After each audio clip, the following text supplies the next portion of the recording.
These are my top 5 favorite cars on iRacing. Cue the intro.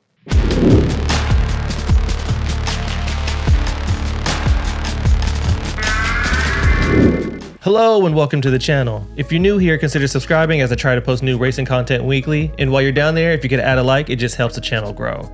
And also, if you like live action, I usually post on Twitch on Thursdays, Fridays, and always on Saturdays during our endurance races. So click on the description and there's a link down there and just give me a follow. In this video, I'm giving a list of my top 5 favorite cars on iRacing. I've been on the platform for about 10 months now, and I've gotten a decent grasp on all the different cars since I continue to buy content.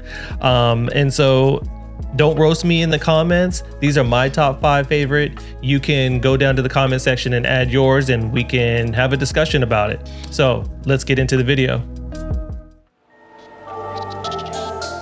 All right, let's start off the list with the GR86. The GR86 is a free car and they generally race on free tracks, but some weeks you might have to buy additional content.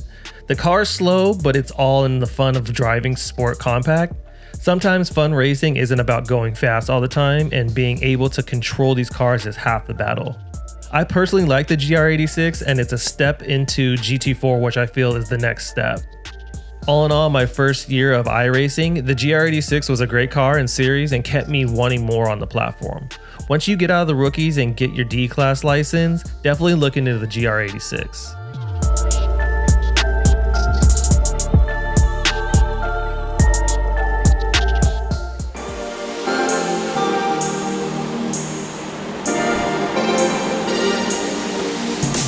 Front-wheel drive touring cars aren't the most popular of the series, but I like the Elantra NTC. It can be a little loose in the first couple of laps because the tires don't heat up at all, but the racing is still very good.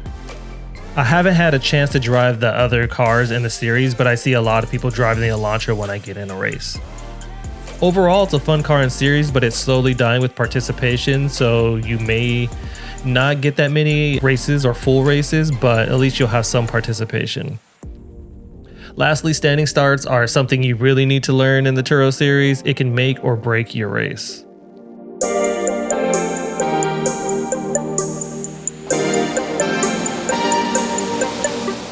Coming in at number 3 is the Porsche 963 GTP. I know this will be kind of controversial, but I feel like Porsche versus the Cadillac V series suits my driving style more and is more pointy. I have seen on Reddit that the BMW is currently the fastest, and then it's the Cadillac and then the Acura.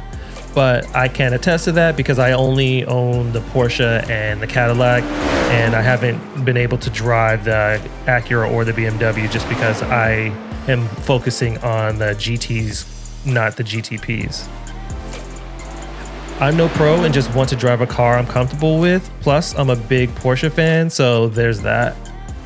I need to put in more time driving the GTPs, but it's hard driving so many different cars per season just because I want to get a little more acclimated with the GT cars because that's what I race with and that's what I team race with. So that's what I have for the Porsche 963.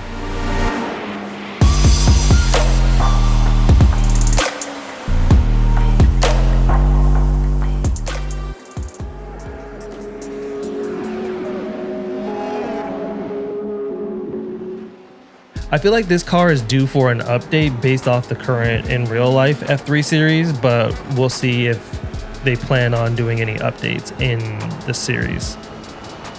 It's still very nice to drive in comparison to the FIA F4. It's a little more balanced and has more power, and the racing is always pretty solid in this series due to the license requirement. I highly recommend the F3 for open wheel racing if you have a C-Class license or higher, just because, like I said, the racing is a lot cleaner. And my top 5 favorite car on iRacing to drive is the Ferrari 296 GT3. Let me explain. It's not a huge challenge to drive it, and it feels very balanced, and it holds its own against a lot of the other GT3s, and it was just added to iRacing on Season 4.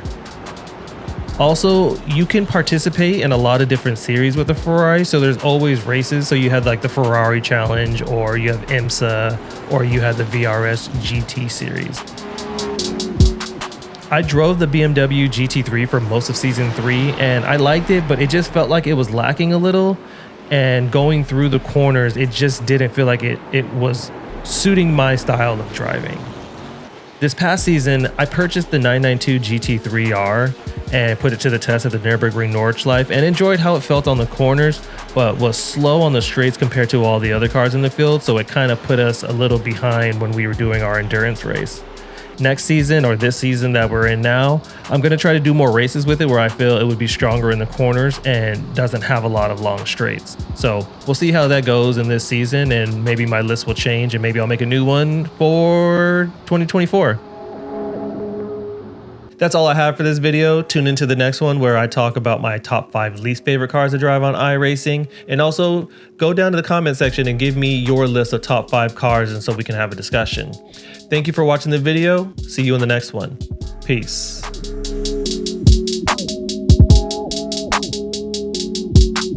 That's all I have for this video. Ooh, oh.